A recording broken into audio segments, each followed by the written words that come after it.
पिछले एपिसोड में हमने देखा था कि हो लॉन्ग और उसकी गैंग ने सीनियर सिस्टर सिया और यांग काई पर ताबड़तोड़ अटैक किया था। इतनी मार पड़ी कि सीनियर सिस्टर सिया का शेल तक टूट गया, पर वो कोई मासूम हीरोइन नहीं थी। झट से अपना फॉर्मेशन एक्टिवेट कर दिया, जिससे यिन एनर्जी चार्ज हो गई और उनके दुश्मनों की पावर सीधा 80% डाउन हो गई। अब तक सीनियर सिस्टर सिया खतरनाक चोट खा चुकी थी और हमारे भाई यांग काई ने उनको संभाला, लेकिन अब उसकी बारी थी तबाही मचाने की। दूसरी तरफ नो लैंग अपने चमचों के साथ यांग काई को ढूंढ ही रहा था कि तभी बैम, यांग काई खुद उसके सामने प्रकट हो गया। बस फिर क्या था, हवा में स्पार्क्स उड़ने लगे, तलवारें टकराने लगी और खून बहने लगा। यांग काई अब अपनी पीक पावर पे था, कोई रोक सके तो रोक ले। उसने झट से नो लैंग की एंडिंग क्रेडिट रोल कर दी और उसे सीधा यमराज के ऑफिस पहुंचा दिया। अब स्क्रीन पर आते हैं हमारे एल्डर मैंग, जो 3 दिन की गहरी निंदिया से जागते ही सीधा ब्लैक फंट फॉरेस्ट की ओर हाइपर स्पीड में उड़ान भर लेते हैं। रास्ते में उसका दिमाग एक ही बात सोच रहा था, सिया अकेले सब कुछ संभाल भी पाई होगी या नहीं। जैसे ही ब्लैक फंट फॉरेस्ट के करीब पहुंचे, उन्होंने बहुत दूर से यांग एनर्जी को महसूस किया। दिल बैठ गया, क्या हुआ, कहीं फॉर्मेशन सही से बना नहीं या एक्टिवेट नहीं किया। लेकिन जैसे ही वे फॉर्मेशन के पास पहुंचे, एक सुकून की सांस ली।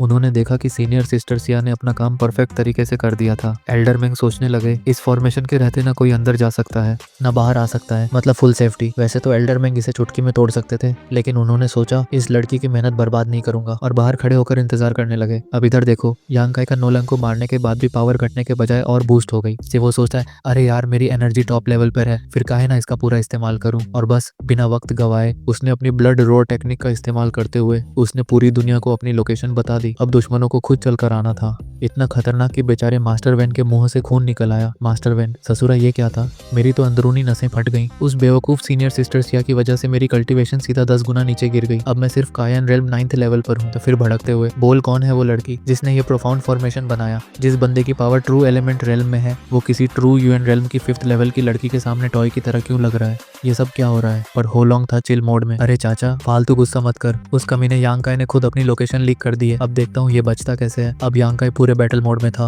वो अपनी एनर्जी रिलीज करके इत्मीनान से बैठा था, जैसे फ्री में लड़ाई का टिकट बन रहा हो। तभी धप धप धप, मास्टर वैन और होलोंग नहीं बल्कि उनके चमचे आ गए। चमचे बोले, बेटा अब तेरा खेल खत्म, हम सब मिलकर तुझे ठोक देंगे। पर तभी इनका दिमाग सटक गया। अबे रुको, ये यांग काई का रेल्म की पीक पे कैसे पहुंच गया। एक ही घंटे में 4 लेवल अप। फिर दिमाग लगाया, नहीं पहले इसे फिनिश करते हैं, बाद में सोचेंगे। चारों कल्टीवेटर्स के चेहरे पर एक ठंडी मुस्कान है। उन्होंने यांग काई को पूरी तरह घेर लिया है। उनकी आंखों में बस एक ही इरादा झलक रहा है, उसे कुचल डालना। यांग काई मन में सोचता है, ये लोग अकेले लड़ने लायक नहीं है, तभी टीम बनाकर मुझ पर अटैक करना चाहते हैं। अगर इन सब ने एक साथ हमला कर दिया तो मैं मुश्किल से टिक पाऊंगा, लेकिन अगर मैं इन्हें अलग अलग लड़ने पर मजबूर कर दूं तो शायद कोई रास्ता निकल आए। जब वो हल्की सी चालाक मुस्कान के साथ अपनी चाल चलता है, यांग काई तेज आवाज में उकसाते हुए बोलता है, अरे वाह, 3 स्ट्रॉन्ग कल्टीवेटर्स मिलकर एक कमजोर इंसान को मारने चले हैं। तुम्हें शर्म नहीं आती, कल्टीवेटर्स के नाम पर धब्बा हो तुम सब।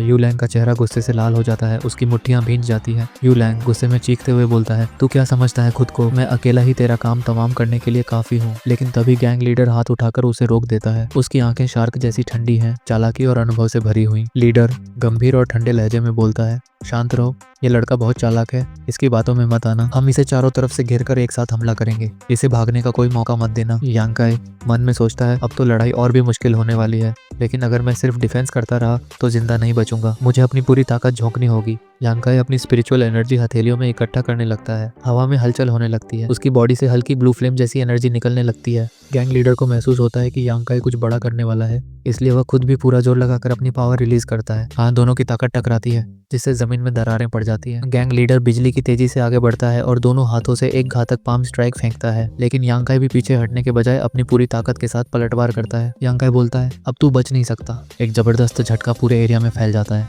धूल और एनर्जी वेव चारों तरफ उड़ने लगती है। यांग काई को एहसास होता है कि गैंग लीडर की ताकत उससे कहीं ज्यादा है। उसके मुंह से खून निकलने लगता है और वो स्लाइड करता हुआ काफी दूर जाकर रुकता है। द लीडर आत्मविश्वास से हंसते हुए बोलता है, बच्चे तुम्हारी चालें मेरे आगे नहीं चलेंगी, मेरी पावर सेपरेशन रियलम की है, अब देखता हूँ तू कितनी देर टिकता है। तो यांग काई थोड़ा डगमगाता है, लेकिन उसके चेहरे पर मुस्कान आ जाती है, मानो उसे कोई सीक्रेट पता हो जो सामने वाले को नहीं मालूम।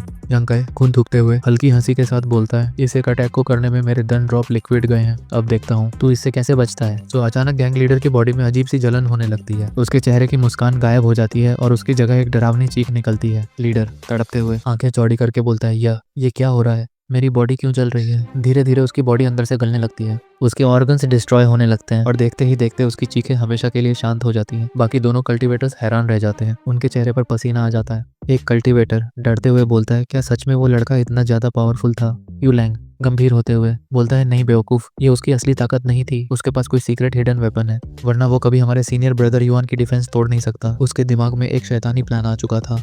यू लैंग गंभीर लहजे में बोलता है, हमें ये खबर हॉल मास्टर वैन और लॉन्ग को देनी होगी। जब वे इस वेपन के बारे में सुनेंगे तो खुद इसे हासिल करने यहाँ आएंगे। दूसरा बंदा सोच में पड़ जाता है, फिर अचानक दूसरा आइडिया देता है। तो दूसरा बंदा बोलता है, या फिर क्यों ना हम ही उस लड़के को पकड़कर उसका वेपन छीन लें। यू लैंग हंसते हुए बोलता है, तू बेवकूफ है क्या? जो हमारे सीनियर को मार सकता है उसके लिए हमें मारना कोई बड़ी बात नहीं होगी, दिमाग से काम ले। तभी दूसरा बंदा कुछ नोटिस करता है। तो दूसरा बंदा बोलता है, ब्रदर यू लैंग, जब यांग काई फाइट कर रहा था मैंने देखा उसकी बॉडी से कुछ गिरा था और तुमने उसे उठा लिया, वो क्या चीज है? तो यू लैंग हल्की स्माइल के साथ अपनी हथेली खोलता है, उसमें कुछ ग्लोइंग पिल्स हैं। यू लैंग धीरे से बोलता है, तुम्हारी नजरें तेज हैं, ये एनर्जी पिल्स हैं और अब इन्हें मैं अकेला कंज्यूम करूंगा। वो बंदा कहता है, क्या तुम सारी पिल्स अकेले लेने वाले हो कि? और फिर वो कुछ पिल्स निकालकर अपने साथी को आगे की तरफ भेज देता है। उधर यांग काई जो पहले ही दूर जाकर पेड़ के पीछे छुप चुका था, खुद को संभालते हुए बड़बड़ा रहा था, सबसे पावरफुल बंदे को तो मार डाला, अब इन दोनों को निपटाना ज्यादा मुश्किल नहीं होगा, बस एक एक करके निपटाना होगा। अब तक यांग एनर्जी काफी बढ़ चुकी थी और यांग काई को प्रोटेक्शन की जरूरत थी। वो अपनी सीनियर सिस्टर का दिया हुआ वेपन निकालकर यूज करने ही वाला था कि तभी उसकी नजर उस दूसरे बंदे पर पड़ी। वो अपोजिट डायरेक्शन में क्यों जा रहा था? आखिर ये किसे चेज कर रहा था? इससे पहले कि वो उसके पीछे जाता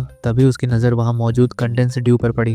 ये कोई मामूली चीज नहीं थी, ये तो ग्लोइंग हेवनली लेवल का ट्रेजर था। यांग काई के मन में सिर्फ एक ही बात आई, इसे किसी और से पहले हासिल करना होगा। पर किस्मत देखो, इससे पहले कि यांग काई ट्रेजर को हासिल करता वो दूसरा नमूना वहां पहुंच जाता है। यांग काई को मौका सुनहरा लग रहा था तो वो पेड़ पर चढ़कर सही मौके का इंतजार करने लगा। उधर वो बंदा बेखबर था कि उसके साथ क्या होने वाला है। जैसे ही उसने 9 कन्वेंशन ड्यू को छूने की कोशिश की, धड़ाम पीछे से यान आई ने जोरदार हमला किया और वो बंदा एक ही झटके में धराशायी, इतना कमजोर था कि उसकी तो बोलती ही बंद हो गई हमेशा के लिए। यान आई उस बंदे के शरीर के पास जाकर अपनी यांग एनर्जी पिल्स वापस हासिल करता है और कहता है, भाई मेरा तुम्हें मारने का कोई इरादा नहीं था, तुम ही मेरे पीछे पड़े थे, मैंने तो बस अपनी जान बचाई। और हाँ, तुम्हारी हिम्मत कैसे हुई मेरी पिल्स छीनने की? अब तक यांग काई 2 खतरों को निपटा चुका था। वो सोचता है, चलो तीसरे को भी निपटा देता हूँ, लेकिन पहले 9 कन्वेंशन ड्यू को तो ले लूं। पर जैसे ही पीछे मुड़कर देखता है ट्रेजर वहां से गायब। ये कैसे हो सकता है? यांग काई दंग रह जाता है, लगता है खतरा भांपकर ट्रेजर खुद ही गायब हो गया। ऐसा ट्रेजर उसने पहली बार देखा था। अब हमें दूसरी तरफ सीनियर सिस्टर जिया को दिखाते हैं, जो अभी तक खुद को हील करने में बिजी थी, साथ ही उसे यांग काई की बहुत फिक्र हो रही थी। तभी अचानक उसे एहसास होता है कि कोई आ रहा है और ये बंदा और कोई नहीं बल्कि लैंग था, जो अपने मास्टर को ढूंढते ढूंढते यहाँ तक आ गया था। लैंग ने घमंड से कहा, बड़ी मुश्किल से मिली हो, पूरा जंगल छान मारा तुम्हें ढूंढने के लिए। उसे लगा कि सीनियर सिस्टर जिया के पास ज्यादा पावर नहीं बची तो वो ज्यादा देर टिक नहीं पाएगी, पर सीनियर सिस्टर जिया ने तुरंत अपनी पावर रिलीज करनी शुरू कर दी।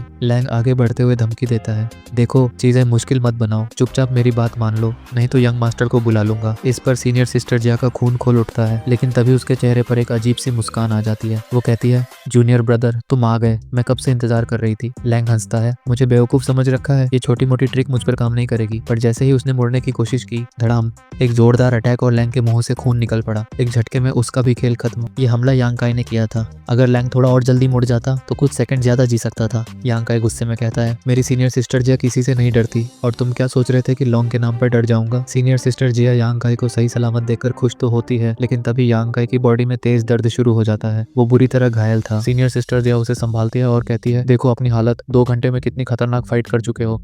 यांग काई मुस्कुराता है, फिक्र मत करो सीनियर सिस्टर, मैं ठीक हूँ, बस थोड़ा आराम चाहिए। और हाँ, मैंने 9 कन्वेंशन ड्यू को ढूंढ लिया। सीनियर सिस्टर जिया गहरी सांस लेते हुए कहती है, भूल जाओ उसे, हमें उसकी जरूरत नहीं। यांग काई समझ जाता है कि वो ऐसा क्यों कह रही है। वो कहती है, चारों तरफ हमें लोगों ने घेर रखा है, हम जिस काम के लिए आए थे वो अधूरा छोड़ना ही सही होगा। यांग काई पट्टी करवाते हुए सोचता है कि अब सिर्फ 2 लोग बचे हैं। ये सुनकर सीनियर सिस्टर जिया चौंक जाती है, क्या तुमने अकेले उन सभी को मार डाला? सीनियर सिस्टर जिया कहती है, जैसे ही ये फॉर्मेशन खत्म होगा उन लोगों की पावर वापस आ जाएगी और फिर उन्हें हराना नामुमकिन हो जाएगा। यांग काई समझ जाता है कि इसका मतलब है कि उसके पास ज्यादा वक्त नहीं बचा। वो कहता है, तो फिर सूरज निकलने से पहले ही मैं उन्हें खत्म कर दूंगा। मौत का इंतजार करने से बेहतर है कि मैं लड़कर मरूं। वो इतना कहकर यांग काई थोड़ा रिलैक्स होने की कोशिश करता है और इसी के साथ ये एपिसोड यहीं खत्म हो जाता है। तो दोस्तों, आपको आज की एक्सप्लेनेशन कैसी लगी कमेंट में जरूर बताना। तब तक के लिए bye bye, tata, take care.